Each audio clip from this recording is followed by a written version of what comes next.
In this video, I'm going to review the rules of exponents. All right. So let's first give some examples of the usage of exponents. Now, it's important to remember that exponents are nothing more than an abbreviation. All right. Sometimes you will learn something in a class and it's nothing more than a definition, and everybody is trying to figure out what there's that they think there has to be some deep, brilliant concept, when all that really happened was somebody got lazy having to write something repetitively, and so they developed a shortcut. All right. Now that's important to know, because some of the rules I'm going to show you, if you ever blank out and forget some of them, keep in mind that you can always ask yourself, what is this an abbreviation for? And that will help you to derive the rule on your own in a few seconds. And I'll give you some examples of that. So 3 with an exponent of 4, that's nothing more than multiplying 4 3's together. X with an exponent of 3, that's nothing more than multiplying 3 x's together. All right. And let me show you now what I mean by those rules. So first I will write out the rules, and then I will explain a little bit. I'll talk about them so you have a deeper understanding. Okay?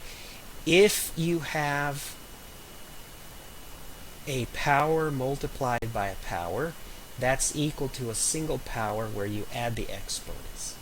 If you have a quotient of powers, that's equal to a single power where you subtract the exponents. All right? If you have multiple levels of exponents, such as this, then you could make a single power with a product of the exponents. All right? So let's stop there and talk about these. So remember what I said, that exponents are simply an abbreviation. Okay? It should be clear. Let's look at the first one. It should be clear that x to the a represents you've got a x's multiplied together, right? And then x to the b, you have b x's in that parenthesis. Okay? Well, how many x's do you have total? Well, you have a in the first parenthesis and b in the second. Okay? So that's how you can help to derive this on your own if you ever forget it. Okay, or you get it confused with the quotient rule. All right, let's think about the quotient rule. All right, so for that one, you have a x's on top. All right, and then on bottom you have b x's. Right, and you may recall from your algebra class that when you have factored forms on the top and bottom of a fraction, that you could cancel like terms. All right, so suppose that we went ahead and did that. So we have a different quantity of x's on top and bottom. So let's say that b was the smallest number, so we would cancel all the b's on the bottom, and then we would get rid of b x's on top. All right, and then how much would we have left? Well, we would have the difference of a and b, and that's why that's that rule.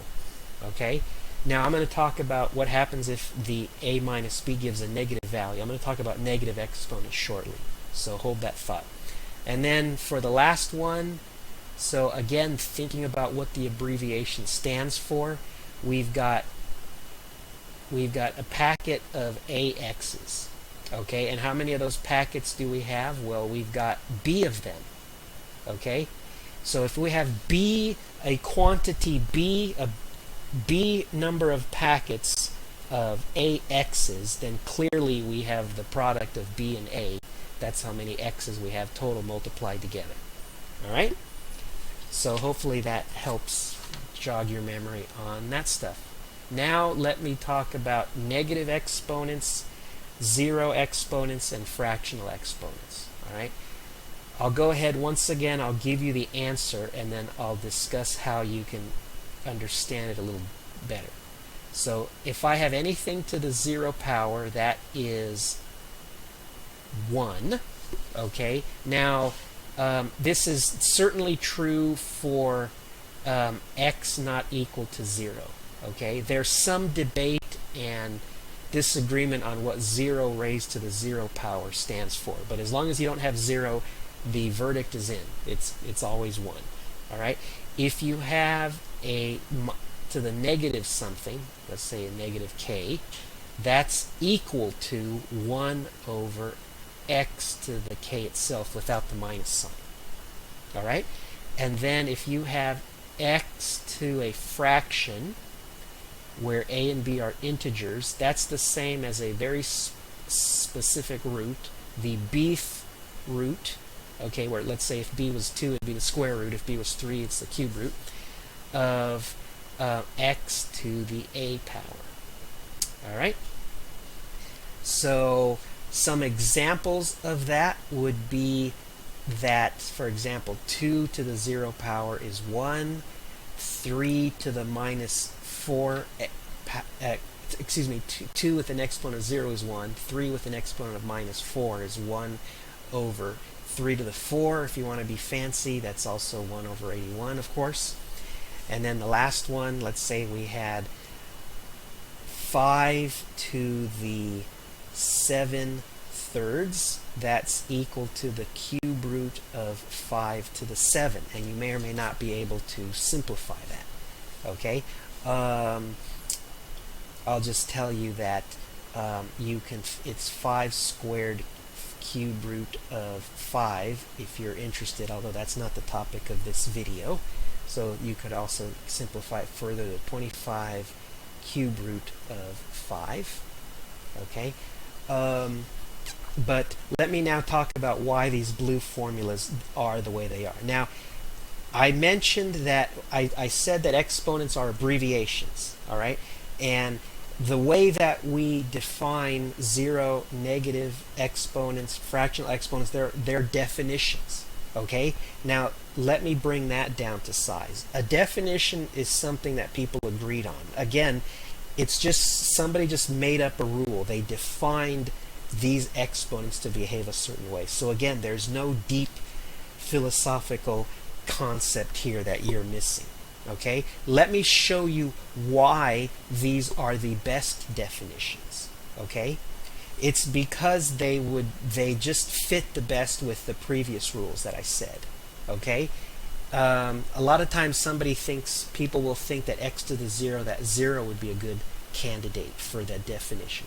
Let me show you why that would not make as much sense. Okay? Suppose I had x to the 4 divided by x to the 4. All right? Now, according to the quotient rule I just talked about, this is 4 minus 4, which is x to the 0. All right? Now, we also learned from algebra that whenever you have the numerator and denominator are the same, as long as they're not 0, that's equal to 1, right? So that fraction is 1. Okay? So can you see how this definition integrates the best with the quotient rule? All right? Now, there's similar reasons why the other two have to be the way they are, because if they weren't, again, they wouldn't integrate very well with the other rules that we have. Okay? So, just know that they they don't have to be this way, but these make the most sense.